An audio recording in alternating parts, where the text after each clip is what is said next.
वाले आपका क्या कहना, आपका क्या कहना।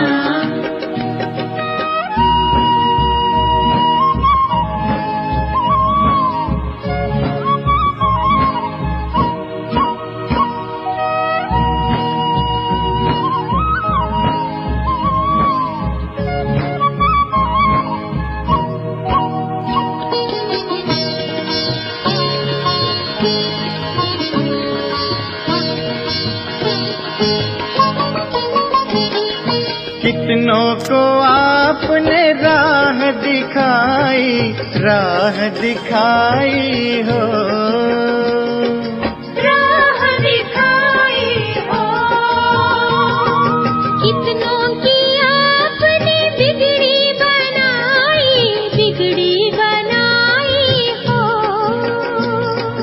बिगड़ी बनाई हो। सबसे अनोखे, सबसे अनोखे, सबसे निराले आपका क्या कहना, आपका क्या कहना। मधुबन के बाबा मुरली वाले आपका क्या कहना, आपका क्या कहना।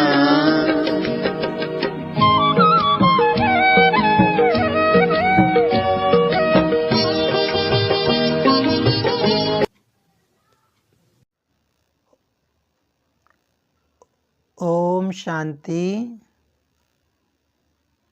आज 19 मार्च 2023 बाबा की मुरली सुनेंगे। सबसे पहले देखते हैं मुख्य बिंदु। आज बाबा ने क्या क्या कहा। आज बाबा ने कहा कि तुम्हारा जीवन विशेष है, श्रेष्ठ है। तुम्हें हमेशा याद करके चलना है कि हम विशेष आत्मा हैं। बाबा ने कहा तुम्हारी ये जीवन है, तुम साधारण जीवन से विशेष जीवन में आ गए, इसलिए तुम्हें हमेशा महसूस होना चाहिए और उसी के हिसाब से तुम्हारे कर्म होने चाहिए। ऐसे नहीं, बाबा ने कहा कि तुम बार बार याद करो कि हाँ मैं ब्राह्मण हूँ, हाँ मैं ब्राह्मण हूँ, तब तुम्हें जीवन की विशेषता अनुभव हो।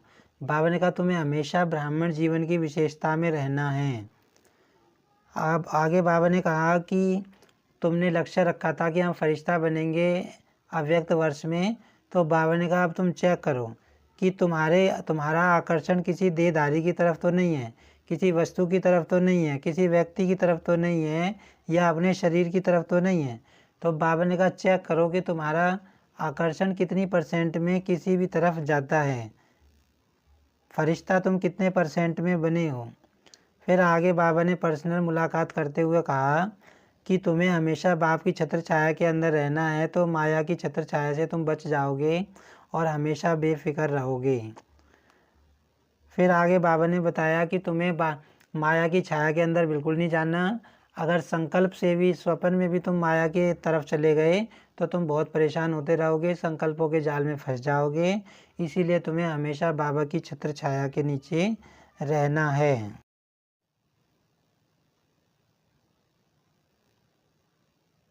ओम शांति। अब सुनते हैं मुरली विस्तार से। मुरली का सार है, ब्राह्मणों की नेचर विशेषता की नेचर है, इसे नेचुरल स्मृति स्वरूप बनाओ। आज की मुरली में बाबा ने बताया कि तुम ब्राह्मण विशेष हो, तुम्हारी नेचर विशेषता की है, तो ये स्मृति बाबा ने कहा तुम्हें नेचुरल रहनी चाहिए, याद दिलाने से नहीं आनी चाहिए भी। ऐसे नहीं, बाबा ने कहा कि तुम याद करो कि हाँ मैं विशेष आत्मा हूँ, मैं विशेष आत्मा हूँ। बाबा कहते तुम्हें फील होना चाहिए, हर कर्म में प्रैक्टिकल में आना चाहिए कि तुम विशेष आत्मा हो। आज बाप दादा अपने सारा विश्व की विशेष आत्माओं को देख रहे हैं। ड्रामा अनुसार आप आत्माओं का कितना विशेष पार्ट नूंदा हुआ है। आज बाप दादा हर एक बच्चे की विशेषताओं को देख हर्षित हो रहे हैं। बाबा कह रहे हैं आज मैं अपने विशेष बच्चों को देख रहा हूँ, विशेष आत्माओं को देख रहा हूँ। और बाबा ने कहा तुम्हारा जो पार्ट है विशेष पार्ट है। हर एक बच्चे को देख वाह बच्चे, यह स्नेह का गीत दिल में बज रहा था। साथ साथ यह भी देख रहे थे कि बच्चों के दिल से ये वाह वाह का गीत सदा निकलता है। अब बाबा कहते कि बाप तो बच्चों को देख के गीत गा रहे थे, वाह बच्चे वाह, लेकिन बाबा ने कहा कि बाबा ने बच्चों का भी देखा कि क्या बच्चों के मन से वाह वाह का गीत निकलता है, क्वेश्चन मार्क, मतलब निकलता है या नहीं निकलता। माना बाबा ने कहा कि बच्चे भी खुश रहते हैं ये गीत गाते हुए कि वाह बाबा वाह, या कभी कभी रहते हैं खुश। हर कर्म में, हर कदम में, हर संकल्प में ये श्रेष्ठ अनुभव होता है, वह कभी कभी होता है। अब बाबा कहते तुम विशेष आत्मा हो तो तुम्हें हर कर्म में, हर कदम में और हर संकल्प में ये अनुभव होता है कि तुम श्रेष्ठ हो। साधारण जीवन से विशेष जीवन सदा स्वतः रहती है, वह स्मृति लाने से अनुभव होता है। अब बाबा कहते तुम्हारा साधारण जीवन नहीं है, तुम्हारा विशेष जीवन बन गया। तो विशेष जीवन की विशेषता स्वतः रहती है, अपने आप रहती है, या तुम याद करते हो कि हाँ मैं विशेष आत्मा हूँ। जब जीवन है तो जीवन का अर्थ ही है सदा और स्वतः रहे। बाबा कहते तुम्हारा जीवन विशेष है, तुम्हारा जीवन है विशेष, तो जीवन तो सदा रहता है, यूँ थोड़ा ना कि कभी कभी विशेष कभी कभी साधारण। जीवन का अर्थ बाबा बताते हैं कि निरंतर, माना तुम्हें हर घड़ी ये महसूस होना चाहिए कि हाँ हमारा जीवन विशेष है। स्मृति में लाया तो अनुभव किया, और स्मृति में नहीं लाया तो विशेषता की बजाय साधारण जीवन अनुभव हो। यह आप विशेष आत्माओं की विशेषता नहीं है।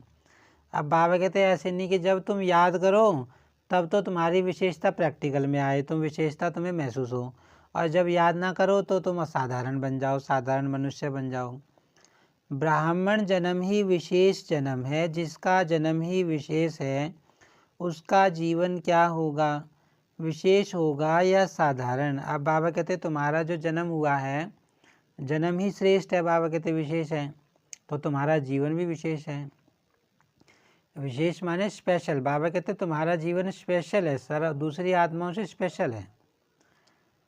ब्राह्मण जन्म भी श्रेष्ठ, ब्राह्मण धर्म भी श्रेष्ठ, और ब्राह्मण कर्म भी श्रेष्ठ। अब बाबा देखो तीनों बातें बता रहा है कि तुम्हारा जन्म भी श्रेष्ठ है, और तुम्हारा धर्म भी श्रेष्ठ है, और जो तुम ब्राह्मण बन के कर्म करते हो बाबा की श्रीमत पे वो भी श्रेष्ठ है। क्योंकि ब्राह्मण जन्मदाता, ब्राह्मण धर्म स्थापक, सर्वश्रेष्ठ परम आत्मा और आदि आत्मा ब्रह्मा बाप है।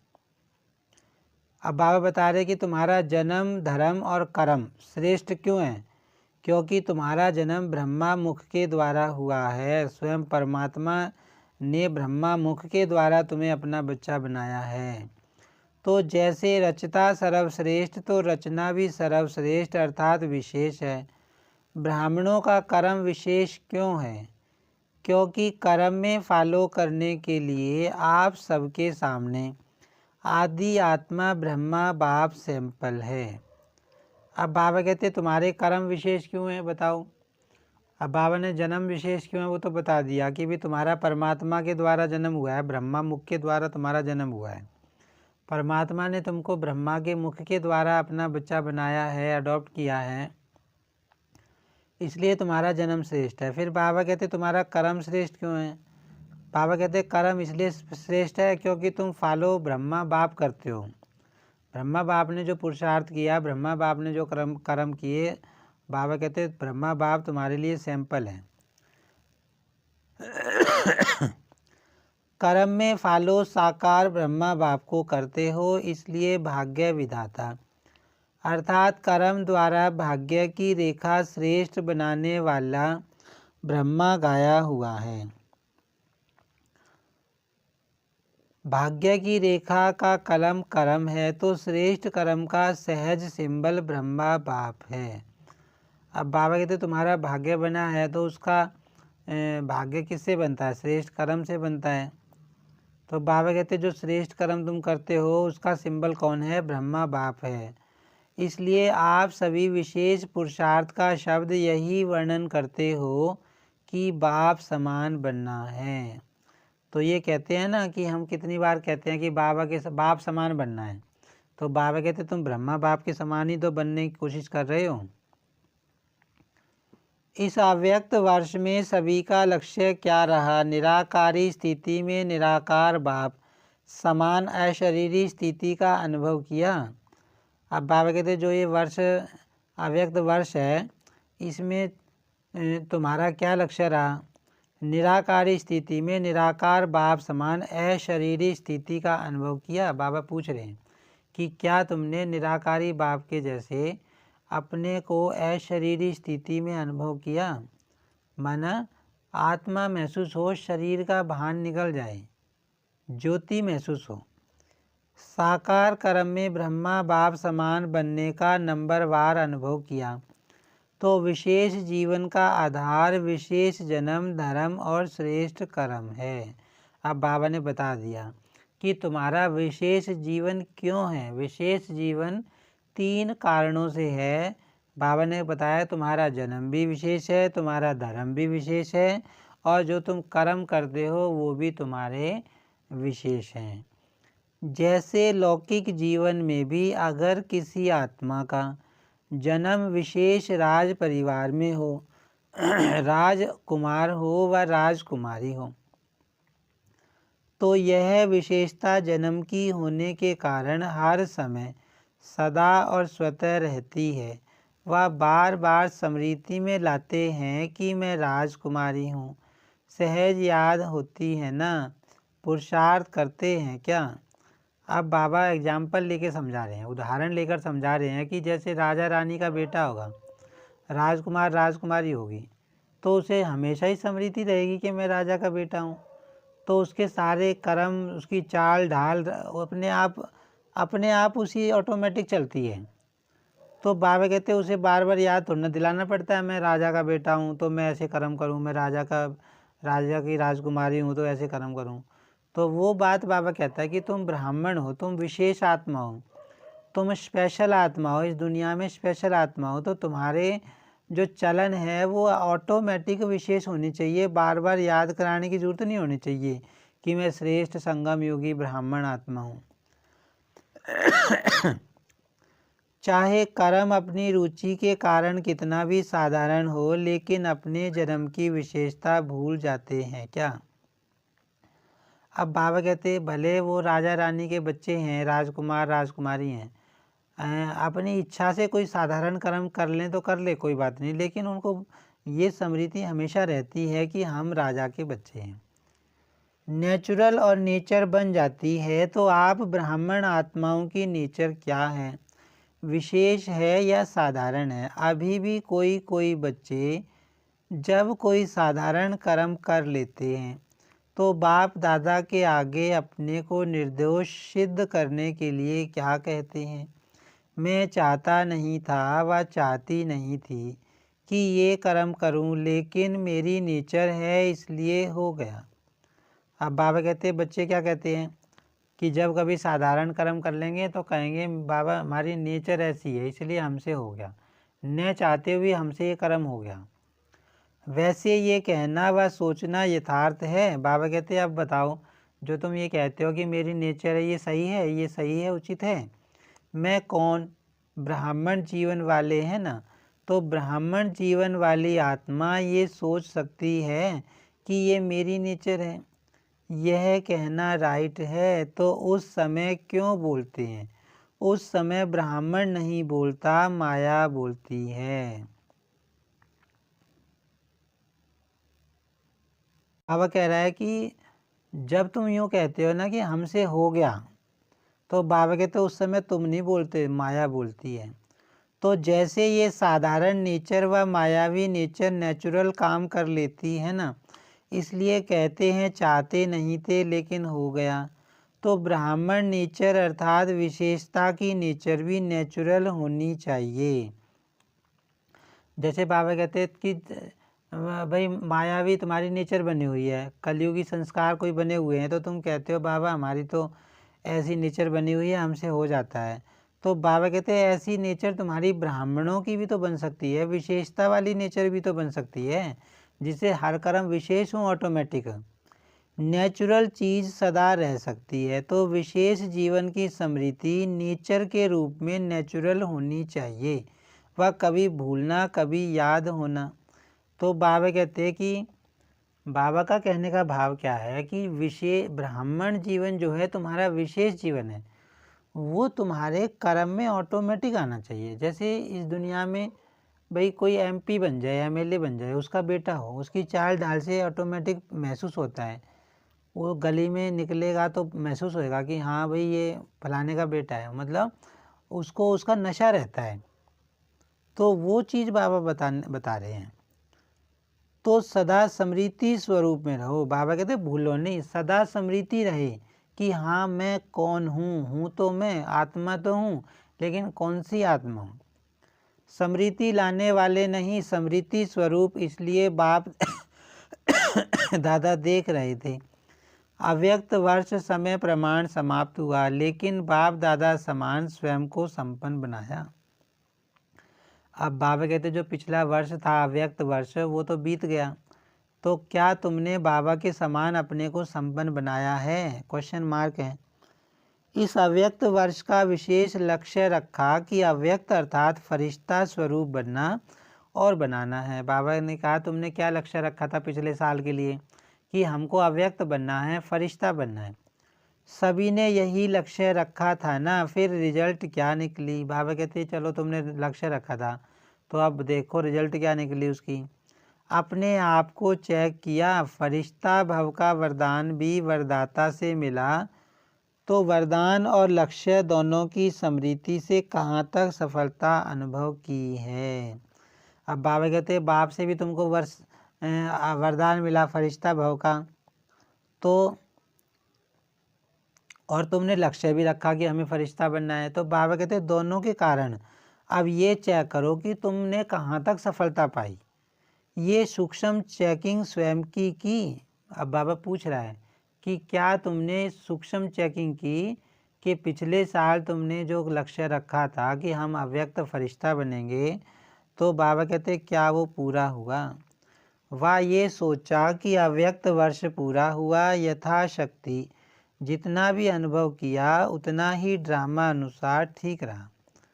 बाबा कहते ऐसे तो नहीं सोचा कि चलो हाँ जितना हो पाया ठीक हो गया, कोई बात नहीं। वर्ष परिवर्तन के साथ साथ स्व परिवर्तन की गति क्या रही, इस विधि से चेक किया। फिर बाबा कहते एक तो हम ये बोलें कि चलो ठीक हो गया, जितना पुरुषार्थ हुआ, जितने समय जितना % में हम बन पाए फरिश्ता, ठीक है कोई बात नहीं। एक बाबा कहते भाई ऐसे चेक करना कि जिस स्पीड से समय चेंज हुआ, समय परिवर्तन हुआ, उसी चीज़ से मैं भी फरिश्ता बनने की तरफ अग्रसर हुआ कि नहीं हुआ। जैसे वर्ष समाप्त हुआ वैसे स्वयं लक्ष्य और लक्षण में संपन्न बने, व ये सोचते हो कि इस वर्ष में और बन जाएंगे।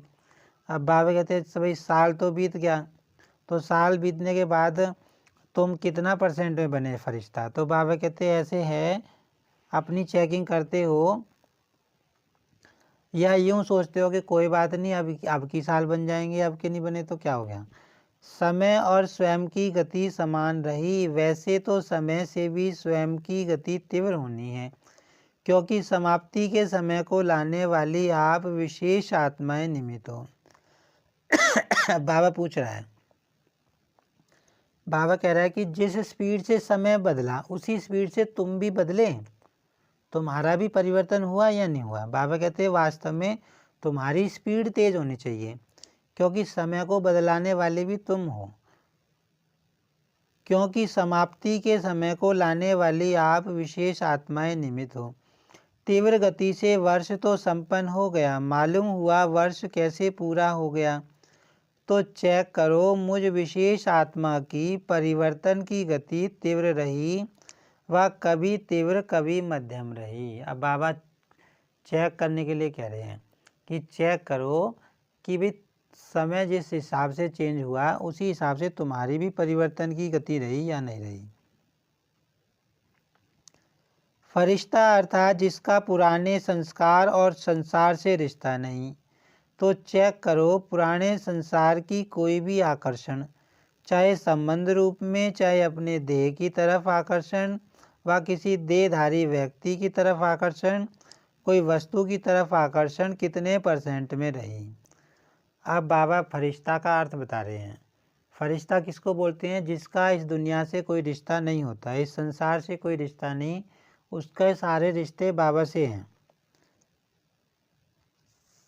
तो बाबा कहता है कि फरिश्ता का मतलब क्या है? तो बाबा कहते हैं तुम चेक करो।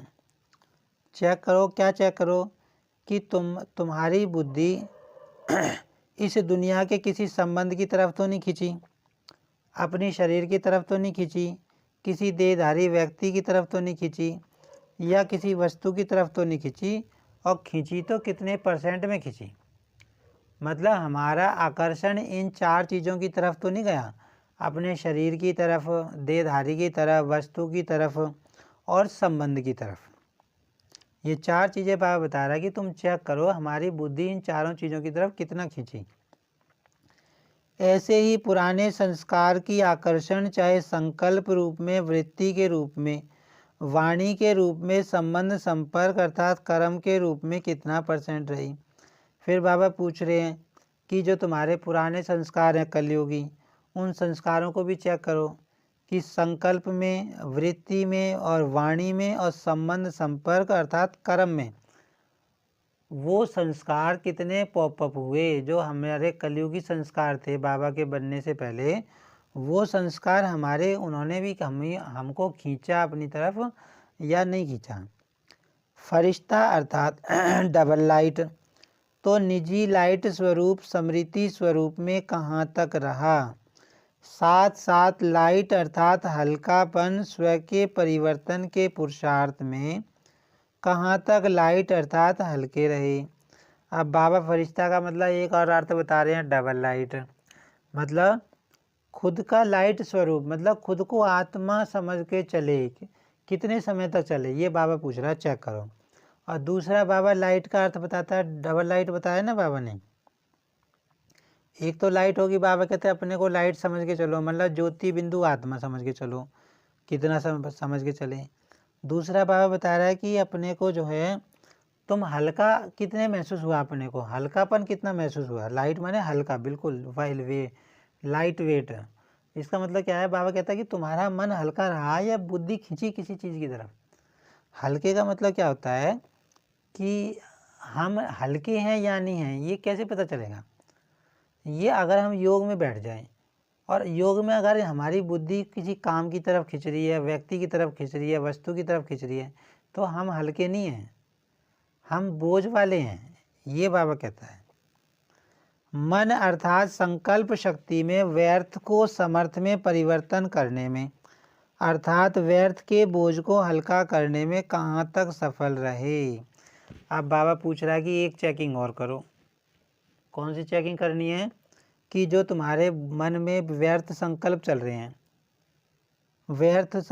हैं, तो उनको तुम समर्थ में परिवर्तन करने में कहाँ तक सफल हुए, मतलब नेगेटिव को पॉजिटिव में चेंज करने में कहाँ तक सफल रहे।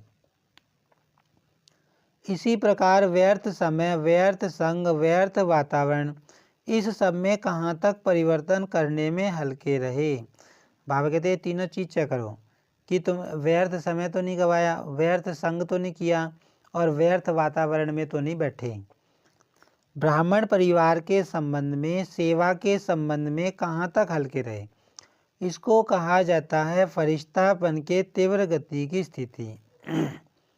अब एक बात और बाबा बता रहा है कि ब्राह्मण परिवार के संबंध संपर्क में आते हैं हम आत्माओं के, ज्ञानियों के आते हैं, अज्ञानी के। तो संबंध में आते हुए लाइट कितना रहे, मतलब कोई भी हमारा एनर्जी का एक्सचेंज ऐसा नहीं हुआ जिससे के बाद हमारे संकल्प चले। कहने का मतलब क्या होता है कि मान लो हम किसी आत्मा के संबंध में आए, तो कोई भी ऐसा एनर्जी एक्सचेंज ना हो, बहस वगैरह ना हो, जिससे हमारे मन में उस आत्मा के जाने के बाद भी संकल्प चले। तो बाबा कहता है कि तू संबंध संपर्क में जो आए तो लाइट बनकर आए कि नहीं आए। इसको कहा जाता है फरिश्तापन के तीव्र गति की स्थिति। इस विधि से चेक करो और भविष्य के लिए चेंज अर्थात परिवर्तन करो। अपने ब्राह्मण जन्म की विशेषता को नेचुरल नेचर बनाना, इसको ही सहज पुरुषार्थ कहा जाता है। बाबा कहते सहज पुरुषार्थ क्या है? ब्राह्मण जन्म की विशेषता को नेचुरल बना लेना। सिर्फ एक विशेष आत्मा हूँ इस स्मृति स्वरूप में स्थित हो जाओ तो बाप समान बनना अति सहज अनुभव करेंगे क्योंकि स्मृति स्वरूप सो समर्थी स्वरूप बन जाते हैं। अब बाबा कहते हैं एक बात धारण कर लो, एक बात की याद हमेशा रखो कि मैं विशेष आत्मा हूँ, तो बाप समान बनना सहज हो जाएगा, आसान हो जाएगा।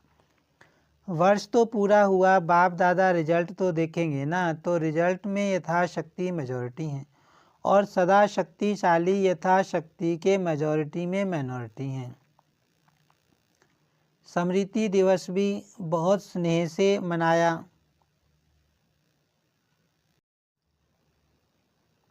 अब विशेष जैसे स्नेह से मनाया वैसे स्नेह का सबूत बाप समान स्मृति स्वरूप बनना ही है।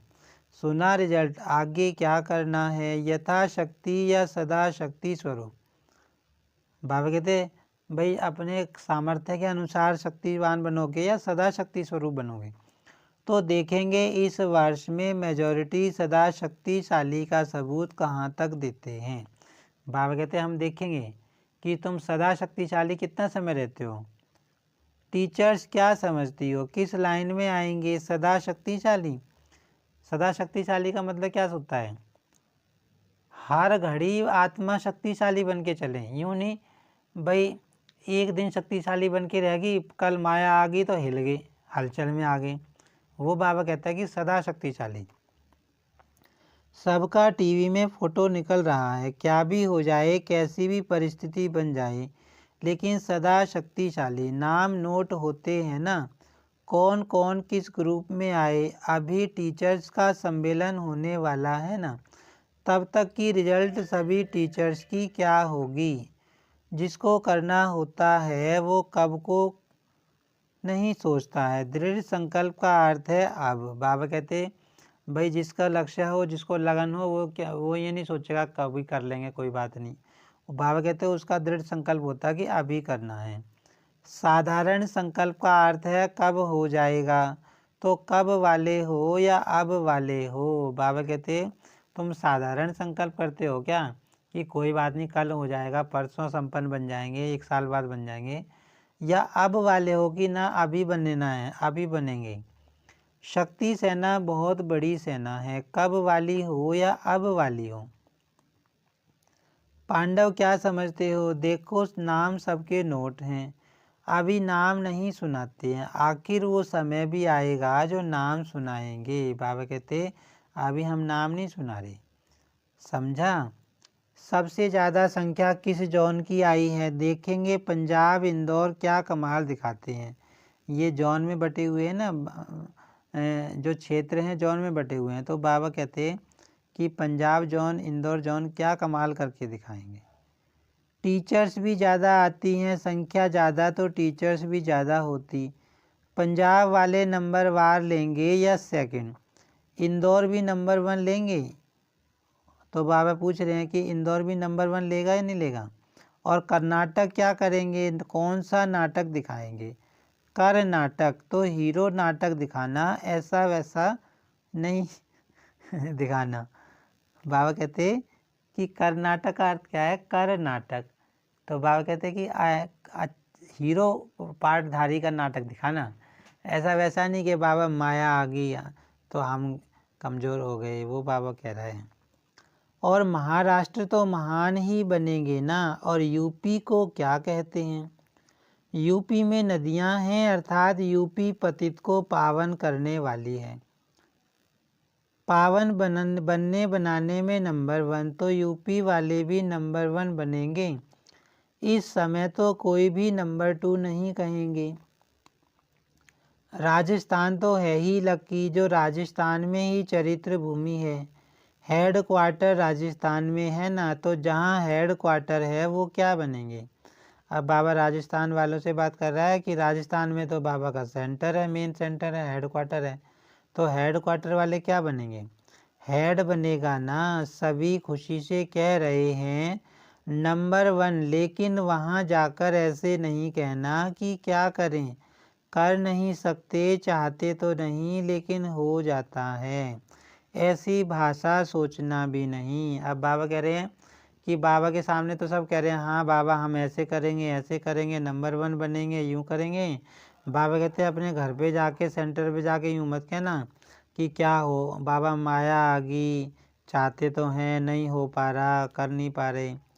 ऐसी भाषा सोचना भी नहीं। अच्छा, डबल विदेशी भी सेवा में रेस अच्छी कर रहे हैं और रेस में नंबर 1 आना है ना। देश वालों को हिम्मत दिलाने में विदेश अच्छा निमित्त बना है। बाबा कहते जो विदेशी बाबा के बच्चे हैं, जो बाहर से आते हैं विदेश से, तो बाबा कहते हैं उनको देख के देश वालों को भी हिम्मत मिलती है। इस हिम्मत दिलाने के कारण एक्स्ट्रा मदद भी मिलती है, समझा। इसी को स्मृति में रख सहज बढ़ते चलो और बढ़ाते चलो। अच्छा, चारों ओर की सर्व विशेष आत्माओं को सदा साकार ब्रह्मा बाप के श्रेष्ठ कर्मों को फॉलो करने वाले कर्मयोगी आत्माओं को, सदा विशेषता को नेचुरल और नेचर बनाने वाली कोटों में कोई आत्माओं को, सदा दृढ़ संकल्प द्वारा विशेष जन्म धर्म और कर्म के स्मृति स्वरूप आत्माओं को, बाप दादा का विशेषता संपन्न याद प्यार और नमस्ते। अब बाबा ने जितना भी सुनाया सारी बातें याद प्यार में बाबा ने समा दी कि दृढ़ संकल्प करने वाले बच्चे, विशेषता का जीवन जीने वाले बच्चे, स्मृति स्वरूप रहने वाले बच्चे, सारे बाबा ने हमको टाइटल दे दिए। तो हम रूहानी बच्चों की रूहानी बाप दादा को याद प्यार और नमस्ते। फिर दादियों से मुलाकात की बाबा ने। आप ब्राह्मण जितने संपन्न बनते जाएंगे उतना भविष्य में प्रकृति भी प्रगति को प्राप्त करेगी, क्योंकि प्रकृति समय प्रति समय अपना सिग्नल दिखा रही है। बाबा कहते तुम जितना तैयार होते जाओगे, माना देवता बनते जाओगे, प्रकृति भी उसी के हिसाब से चलेगी। तो जितनी प्रकृति की हलचल उतनी अचल स्थिति प्रकृति को परिवर्तन करेगी। कितनी आत्माएं समय प्रति समय दुख की लहर में आती हैं, तो ऐसे दुखी आत्माओं का सहारा तो बाप और आप ही हो। अब बाबा कहते कि जितना प्रकृति में हलचल होगा उतनी तुम्हारी स्थिति अचल होगी, और अचल माने अडोल, बिना हिलने वाली, तो उससे फिर प्रकृति परिवर्तन होगी। फिर बाबा कहते इस समय कितनी आत्माएं दुखी हैं, तो उनको किसका सहारा है? बाप का और बच्चों का ही है, जो बाबा के बच्चे हैं। तो रहम पड़ता है ना जब समाचार सुनते हो, तो क्या दिल में आता है नथिंग न्यू। अपनी अचल स्थिति के लिए तो ठीक है, लेकिन प्रकृति की हलचल से जब आत्माएं चिल्लाती हैं तो किसको चिल्लाती हैं? तो जब मर्सी रहम मांगते हैं तो आप लोगों को उनके रहम की पुकार पहुंचती तो है ना। अब बाबा बता रहा है कि जैसे अखबार में कोई खबर छपी कि फलानी जगह इतने लोग मर गए या कोई घटना घट गई, तो बाबा कहते तुम ये तो कहते हो कि नथिंग न्यू, मतलब कोई नई बात नहीं।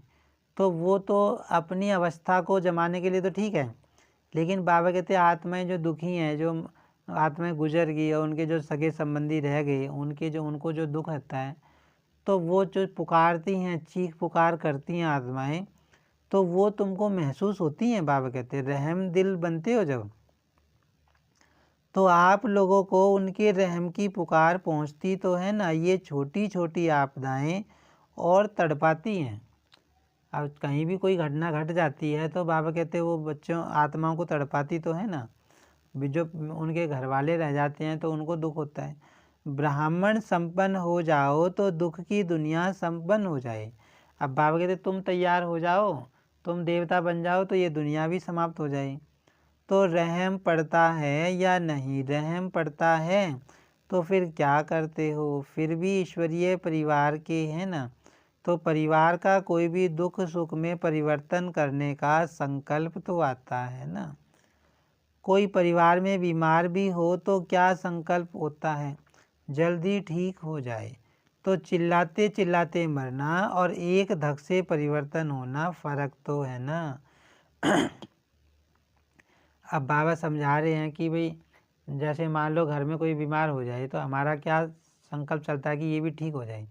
तो ऐसे ही बाबा कहते हैं दुनिया की आत्माएं दुखी हैं तो तुम्हारे मन में भी भावना आनी चाहिए कि वो आत्माएं सुखी हो जाएं, तो फिर बाद में फिर एक धक से विनाश हो जाए, ना कि अभी चिल्लाते चिल्लाते विनाश हो। महाविनाश और रिहर्सल का विनाश फ़र्क है। महाविनाश अर्थात महान परिवर्तन, उसके निमित्त आप हो। संपन्न बनेंगे तो समाप्ति होगी। बाबा कहते हैं तुम संपन्न बन जाओगे, तुम पूर्ण देवता बन जाओगे तो समाप्ति होगी।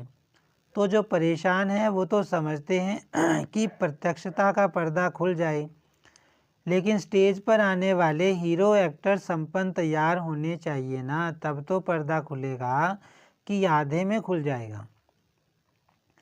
अब बाबा कहते हैं कि भाई जब तक हीरो एक्टर तैयार ना हो कपड़े लत्ते पहन के अच्छी तरह, तब तक पर्दा कैसे खोल सकते हैं। जैसे रामलीला में भाई सब अपनी ड्रेस पहन रहे होते हैं, राम अपना मुकुट पहनने होता है, कोई अपना कपड़े संभालने रहता है, तो पर्दा रामलीला का कब तक नहीं खुलता, जब तक वे सब अच्छी तरह तैयार नहीं हो जाते। जिसको सिंहासन पे बैठना है सिंहासन पे नहीं बैठ जाता, जिसको जहाँ। तो वो बात बाबा बता रहा है कि तुम अभी तैयार नहीं हुए तो विनाश कैसे हो जाए, नई दुनिया कैसे आ जाए, पर्दा कैसे खुल जाए। बाबा कहते हैं परिवर्तन की शुभ भावना को तीव्र करना, अर्थात अपने को तीव्र गति से संपन्न बनाना। आप भी कभी कैसे होते हो, तो प्रकृति भी कभी बहुत तीव्र गति से कार्य करती, कभी ठंडी हो जाती। अब बाबा कहते हैं जैसे बाबा के बच्चे कभी तो तेज चल पड़ते हैं, कभी ढीले हो जाते हैं, तो बाबा कहते प्रकृति भी ऐसी कभी कभी ठंडी हो जाती है, कभी कभी तेज हो जाती है। तो अभी क्या करना है, रहम की भावना इमर्ज करो, चाहे स्व प्रति चाहे सर्व आत्माओं के प्रति होती है ना। अब बाबा कहते तुम रहम की भावना इमर्ज करो, अपने प्रति भी, मतलब अपना पुरुषार्थ भी बढ़ाना है और दूसरों के प्रति भी। लहर फैलाओ, रहम की भावना से विघ्न भी सहज खत्म हो जाएंगे। जहाँ रहम होगा वहाँ तेरा मेरा की हलचल नहीं होगी। पूज्य स्वरूप मर्सीफुल का धारण करो, ठीक है ना। अभी ये लहर फैलाओ, हर संकल्प में मर्सीफुल, संकल्प में होंगे तो वाणी और कर्म स्वतः ही हो जाएंगे। सब चिल्लाते भी क्या हैं, मर्सी मर्सी। अच्छा बाबा कहते हैं तुम्हें रहमदिल बनना है, रहमदिल की भावना जागृत करनी है।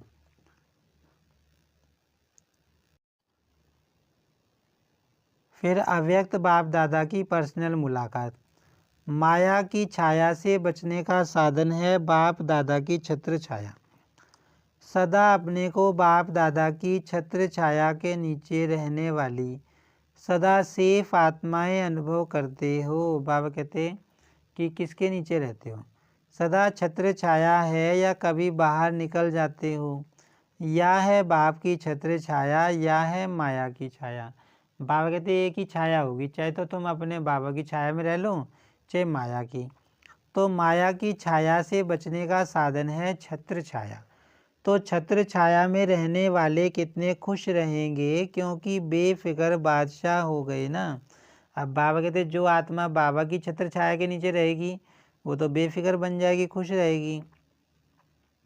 फिक्र है तो खुशी गुम होती है। कभी भी देखो खुशी गुम होती है तो कारण क्या होता है, कोई न कोई चिंता फिक्र बोझ खुशी को गुम कर देता है।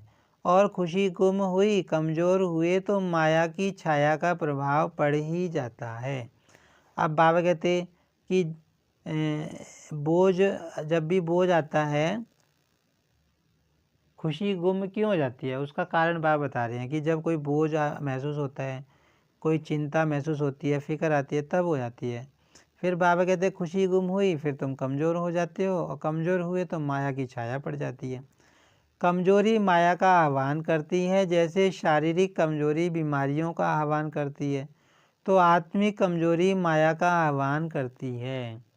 बाबा कहते जैसे शरीर से कोई दुर्बल पतला होगा तो उस पर बीमारी बहुत जल्दी अटैक करती है।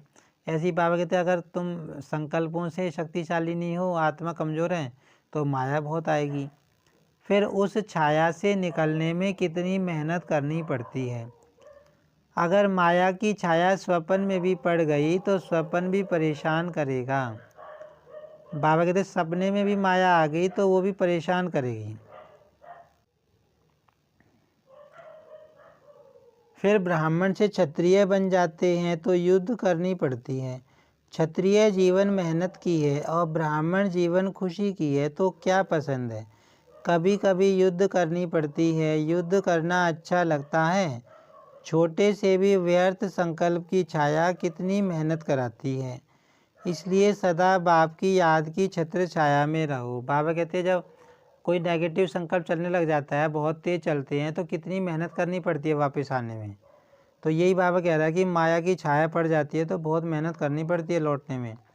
याद ही छत्र छाया है। फिर बाबा छत्र छाया का अर्थ बता रहे हैं कि अगर तुमको बाबा की याद है तो तुम छत्र छाया में हो। तो सदा काल के लिए छत्र छाया में रहना आता है, कभी कभी के लिए नहीं, सदा। अविनाशी बाप है ना, तो वर्षा भी सदा का लेना है। अब बाबा कहते कभी कभी छत्र छाया में नहीं रहना, हमेशा रहना है। सदा खुश रहने वाले। छत्र छाया अर्थात खुश रहना, बेफिक्र होंगे ना। सब फिक्र बाप को दे दिया कि एक दो को संभाल कर रखा है, क्या करें कैसे करें। ये शब्द फिक्र के हैं। बेफिक्र के बोल सदा विजय के होते हैं। बाबा कहते सारे बोझ बाबा को दे दिए या नहीं दिए, या कोई बोझ बचा कर भी रखा है अपने पास, तो बाबा कहते बेफिक्र जो होगा उसके विजय के बोल होंगे, क्या करें कैसे करें कि नहीं होते। तो सदा ये याद रखो कि हम सभी बाप की छत्र छाया में रहने वाले हैं, चक्कर लगाने वाले नहीं। संकल्प में भी चक्कर में आए तो चक्कर में आने वाले चकनाचूर हो जाएंगे। बाबा कहते संकल्प से भी चक्कर में नहीं आना, सदा बाबा की छत्र छाया में रहना है। आप तो अमर होना, अमर हो गए, ये स्मृति सदा ही स्वयं भी बेफिक्र और दूसरों को भी बेफिक्र बनाती रहेगी। सदा खुशी में ये गीत गाते रहेंगे, पाना था वो पा लिया। बच्चा बनना माना पाना, बच्चा बने अर्थात पा लिया। वरदान है सर्व रूहानी खजानों से संपन्न बन, सदा संतुष्ट रहने वाले ऑल राउंड सेवाधारी भव। ऑल राउंड सेवाधारी अर्थात मास्टर सुख दाता, मास्टर शांति दाता, मास्टर ज्ञान दाता। अब ऑल राउंड सेवाधारी का बाबा अर्थ बता रहे हैं कि हमेशा जो सुख देने वाला हो, शांति देने वाला हो, ज्ञान देने वाला हो। दाता सदा संपन्न मूर्त होते हैं, जैसा स्वयं होंगे वैसा औरों को बनाएंगे। अब दाता कैसा होगा, उसके पास पहले से खुद भी तो होगा ना। जो संपन्न होगा वही दाता बन सकता है, जिसके पास खुद नहीं होगा वो कैसे देगा दूसरों को। रूहानी सेवाधारी अर्थात एवर रेडी और ऑल राउंड। ऑल राउंडर वही बन सकते जो संपन्न है, संपन्न ही संतुष्ट होंगे और सबको संतुष्ट करेंगे। बाबा कहते हैं ऑल राउंडर कौन बन सकते हैं, जो एक तो संपन्न हो, एक संतुष्ट हो। किसी भी प्रकार की यह प्राप्ति असंतुष्टता पैदा करती है। संतुष्ट रहने और संतुष्ट करने की विधि है संपन्न और दाता बनना। बाबा कहते हैं अगर तुम्हें किसी चीज़ की यह प्राप्ति है तो तुम असंतुष्ट रहोगे, फिर तुम संतुष्ट नहीं बन सकते। तो संतुष्ट रहने और संतुष्ट बनने की निशानी क्या है, दाता बनना। स्लोगन है शुभ भावना शुभ कामना की गोल्डन गिफ्ट साथ हो तो किसी भी आत्मा का परिवर्तन कर सकते हो। बाबा बता रहे कि तुम्हारे पास गोल्डन गिफ्ट होनी चाहिए, किसकी, शुभ भावना शुभ कामना, क्योंकि हर आत्मा के प्रति क्या सोचना है, हमें शुभ भावना रखनी है। तो बाबा कहते तुम कैसी भी आत्मा हो उसको चेंज कर सकते हो। अच्छा, ओम शांति।